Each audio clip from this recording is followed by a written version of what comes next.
Currently market में Vodafone idea के shares काफी ज्यादा ट्रेंडिंग में आते जा रहे हैं। अगर आप लोग फ्राइडे के क्लोजिंग फिगर को देखेंगे तो इस कंपनी के शेयर में 7% से ज्यादा के रिटर्न जनरेट करके दिए हैं। कंपनी के शेयर की प्राइस 7% से ज्यादा ग्रो कर चुकी है। और जब मैं इस वीडियो को रिकॉर्ड कर रहा हूं तब वोडाफोन आइडिया के शेयर्स की करंट मार्केट प्राइस चल रही है 17.55 पर। अब जैसे कि आप लोग स्क्रीन पर देख सकते हैं कि विद इन अ डे इस कंपनी के शेयर्स 7.67% से ग्रो कर चुके हैं। जब फ्राइडे को मार्केट ओपन हुआ था तब इस कंपनी के शेयर की ओपनिंग प्राइस थी 16.70 की और कंपनी ने अपने डेली हाई को टच किया था जहां पर इसकी एक शेयर की वैल्यू पहुंच चुकी थी 18.40 पर। और जब मार्केट क्लोज हुआ तब इस कंपनी के शेयर की प्राइस थी 17.55। विद इन अ वीक इस कंपनी के शेयर ने अपने इन्वेस्टर्स को 10.38% के रिटर्न दिए हैं। एक महीने में 21.88% के रिटर्न दिखाई देते हैं। शॉर्ट टर्म में 3 महीने के टाइम पीरियड में इस कंपनी ने अपने इन्वेस्टर्स को 29% के रिटर्न दिए हैं। 6 मंथ में 125% की ग्रोथ है।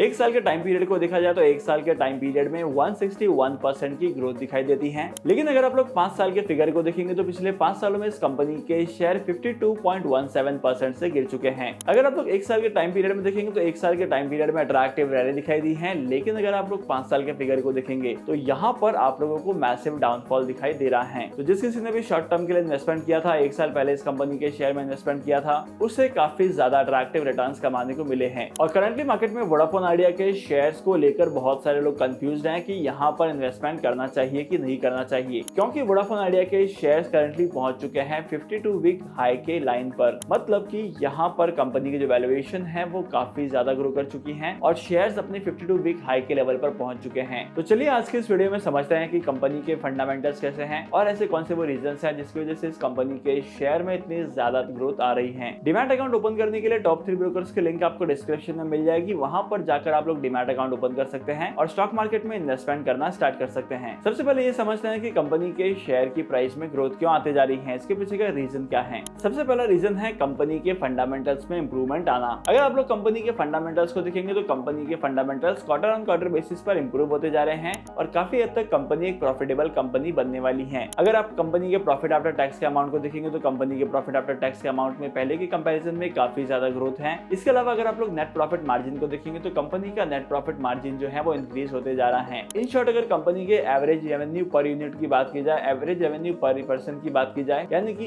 ARPU की बात की जाए, तो यहाँ पर कंपनी का ARPU लगातार ग्रो करते जा रहा है। अगर आपको किसी पर्टिकुलर टेलीकॉम कंपनी की परफॉर्मेंस को जज करना है तो ARPU एक बेस्ट ऑप्शन होता है। अगर ARPU इंक्रीज होता है तो उसकी परफॉर्मेंस अच्छी है, अगर ARPU कम होते जाता है तो उसकी परफॉर्मेंस जो है वो उतनी खास नहीं है। इसके अलावा सेकंड इंपॉर्टेंट रीजन है कंपनी की न्यूज। अगर आप लोग मार्केट में देखेंगे तो मार्केट में वोडाफोन आइडिया के फंड रेज करने के बहुत सारे न्यूज आ रहे हैं, जहां पर बताया जा रहा है कि वोडाफोन आइडिया जो है वो फ्रेश इक्विटी इश्यू करेगा और आने वाले अपकमिंग प्रोजेक्ट्स के लिए फंडिंग इकट्ठा करेगा और डेट को क्लियर करने के लिए फंडिंग का यूज करेगा। तो 27 फेब 2024 को वोडाफोन आइडिया की बोर्ड मीटिंग होने वाली है, जहां पर ये डिसाइड होगा कि वोडाफोन आइडिया फंड रेज करेगा कि नहीं करेगा और अगर फंड रेज करता है तो कितने का फंड रेज करेगा। हर एक चीज के बारे में डिटेल में डिस्कशन किया जाएगा और उसके बाद जो न्यूज अपडेट आएगी उसके बारे में मैं आपको जरूर बताऊंगा आने वाले टाइम पीरियड में। तो वोडाफोन आइडिया के शेयर्स के ग्रो करने के पीछे के यही 2 मेजर इंपॉर्टेंट रीजन है जिसकी वजह से लोग करंटली वोडाफोन आइडिया के शेयर्स में इन्वेस्टमेंट करते जा रहे हैं। क्योंकि मार्केट में वोडाफोन आइडिया के शेयर को लेकर बहुत सारे लोगों को लगता है कि वोडाफोन आइडिया के शेयर्स में रैली दिखाई देगी जब